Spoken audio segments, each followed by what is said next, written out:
Turudi Mombasa. Kundi la wabunge kutoka eneo la Pwani wanaoegemea upande wa naibu rais William Ruto sasa wanasema wanataka ripoti ya ndungu kuhusu umiliki wa ardhi ichapishwe ili kusuluhisha tatizo la maskota katika eneo hilo. Wakizungumza katika mkutano uliohudhuriwa na Ruto katika eneo la Mvita, wabunge hao wamesema kuna haja ya kusuluhisha dhulma za kihistoria ambazo Wakenya wengi wamekumbana nazo.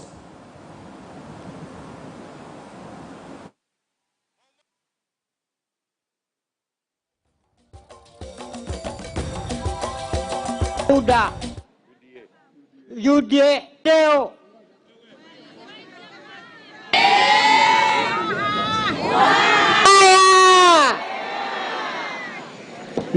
Raila is not the reformer. Muliambiwa Raila at the last years of his reforms betrayed the cause ya Wakenya. Raila ametusaliti. Huyu baba ni babu waliochoka, na sisi hatuna haja tena kama wapwani kukodisha ukombozi. We do not need Raila to fight our liberation. Hata Aisha Jumwa anaweza kupigania liberation yetu. Pwani kuna watu wameishi uskwota miaka yao yote.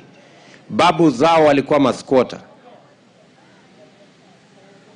wao wenyewe ni maskwota, watoto wao ni maskwota, na wajukuu wao wako hatarini kuwa maskwota. Ndio tunasema safari hii ni lazima tutatue matatizo ya Kenya kikamilifu, yakiwemo matatizo ya ardhi hapa Pwani. Katibu mwandamizi